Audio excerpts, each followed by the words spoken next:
I agree with you, Dan, 100% that all of the activity that we see in decentralized blockchains surrounding Bitcoin, emanate from it, and to some extent would have preferred to be deployed on Bitcoin if it had the opportunity. So I can attest that certainly for Zcash. The title of the academic paper that led to Zcash was Privacy for Bitcoin. It's titled Zero Cash Privacy for Bitcoin. The reason it ended up being a separate L1 is because we quickly realized that Bitcoin would not allow it. Same thing with StarkNet. And even Vitalik wanted to do his stuff, basically add smart contracts to Bitcoin, but also realized that this was impossible. So everything in blockchain, Bitcoin is the mothership, the origin of all these things. And I completely agree with Dan that there is already a pretty large degree of financialization of Bitcoin today, but it is done outside of sort of the Bitcoin kind of infrastructure and ethos and values. So there's a variety of ways to leverage Bitcoin, to have access to it, to put it as collateral and borrow against it. Unfortunately, none of this, or very little of this, is happening on Bitcoin-related layer 2s or systems that have Bitcoin principles of self-custody, censorship resistance, and decentralization that you have with Bitcoin, right? So where is this taking place? Well, first of all, now it's taking place more and more on NASDAQ. People buy shares of Strategy and other DATs, digital asset companies. People want to do it in other ways, go on other layer 1s, like mostly Ethereum or Solana. They do it, God forbid, on corporate chains like Base and stuff like that. But what will be the endpoint? The endpoint will be decentralized Bitcoin decentralized layer 2s, or even hopefully someday even Bitcoin itself. And this will be a transformative and completely disruptive moment. It will be the end state of this financialization. It will all go back to Bitcoin. And what we're working at StarkNet is to try and be a part of that picture. There are many others who are doing the same thing, and I think we're all working together towards making it happen. So we'll be the best, but there'll be others, and that's actually great. And so, StarkNet, obviously you guys have been experimenting over on Ethereum for quite some time. Why come back to Bitcoin now? Like, what's exciting about the Bitcoin ecosystem now? Was it new technology that was developed? Was it network effect? Was it people being open to DeFi? Why now? Actually, I think you and teams you supported played a pivotal role in realizing that. There was this assumption that Bitcoiners, all of them, never want to, or maxis, they never want to touch anything that is related to the financialization of crypto beyond holding Bitcoin. But with things like Taproot Wizards and then inscriptions and runes and BRC20s, suddenly you see that people would like to do more on Bitcoin, and this gave teams like us hope that more can be done on several fronts. First of all, that with time and with consensus building, there might be things like soft forks like OpCat, or now, and even more ambitious, and I believe a whole suite of things that we call OpStark, which means a few opcodes that will make the integration of ZK Starks, post-quantum secure, privacy preserving, no cryptographic assumptions, best scale technology, really settle efficiently on Bitcoin while not overstraining the system with what some people call spam, but certainly putting all of that directly connected with Bitcoin, but on a separate layer. So there's more hope for that happening. I talk a lot to people.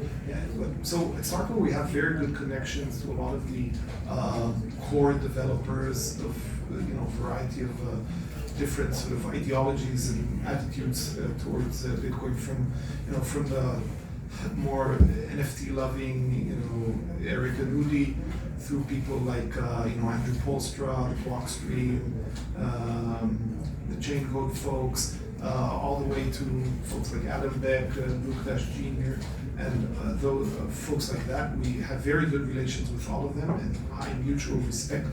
I think there's consensus that could be built that you can do soft forks that will make Bitcoin scalable enough and open enough to the kind of financialization and innovation that really the world needs. Because the alternative is that all of this, Bitcoin turns into a Rolex, yet another asset that doesn't move and is static, and all of its financialization is captured by some combination of Wall Street, non-Bitcoin native L2s or L1s, and the corporate chains. I think that's a great point to bring up. I just want to chime in because we're already seeing this happen with like Unchained Capital.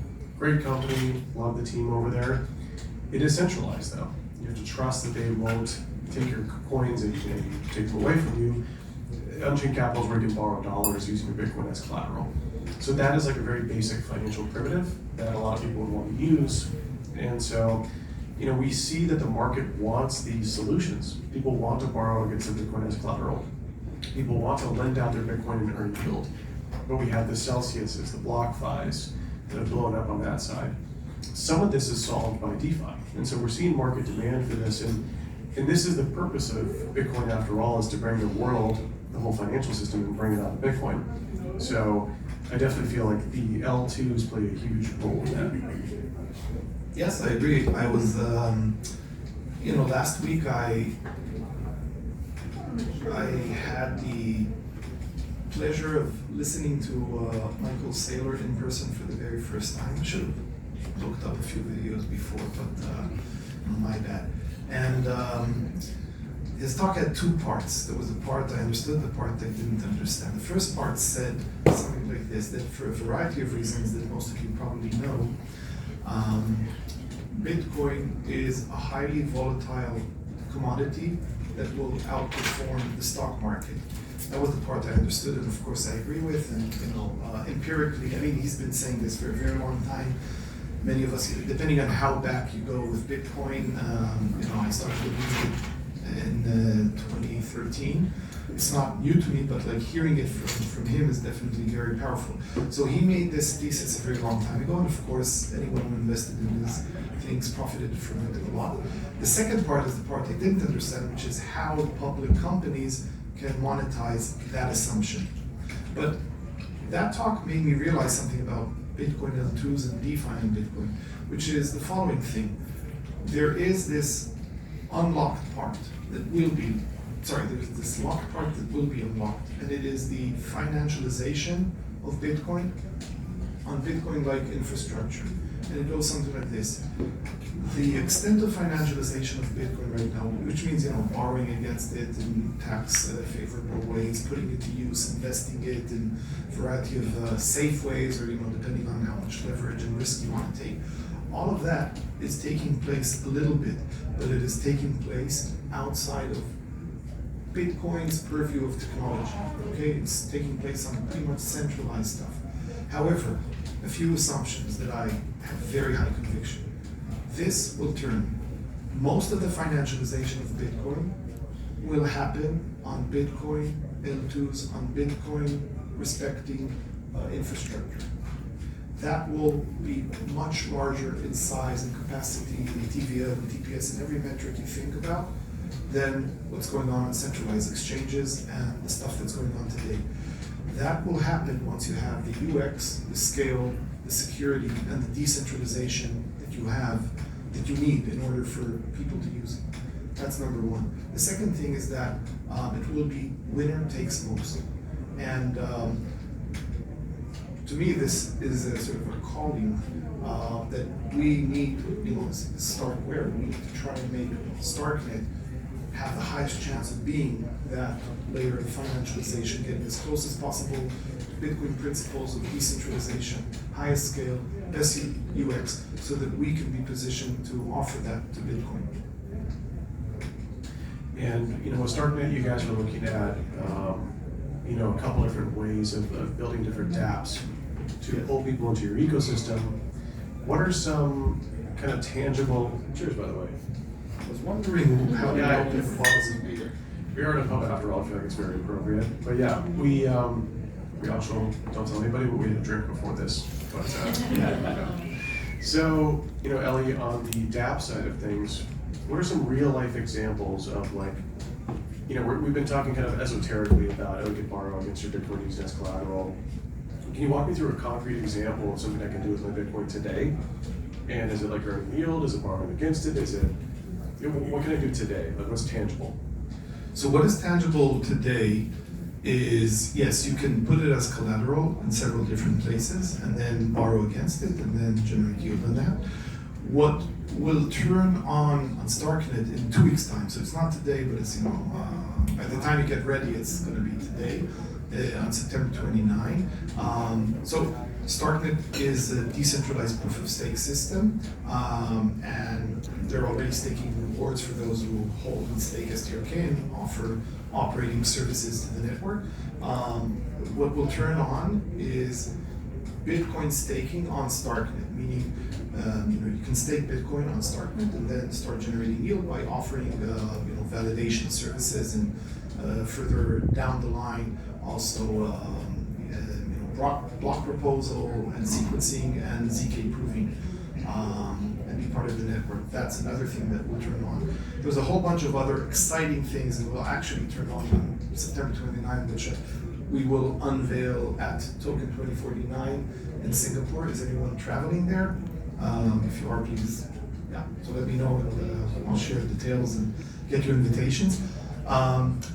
So you can right now already borrow against your Bitcoin, put it into various different protocols, generate yield on it in a variety of ways, and then depending on your risk profile, ape in as much as you want, but then you're also risking your Bitcoin. I think it's a very important thing to call out. If you're earning a yield on your Bitcoin, there's some risk that you are taking. That's always the case. That's the case for any sort of yield that you generate with any asset. So a big caveat of like only do things that you understand fully and only engage in things that you're willing to risk your capital at. I would say like personally as a hodler, I would only risk a very small percentage of my net worth earning yield just because it could be risky, right? You don't want to lose your whole stack.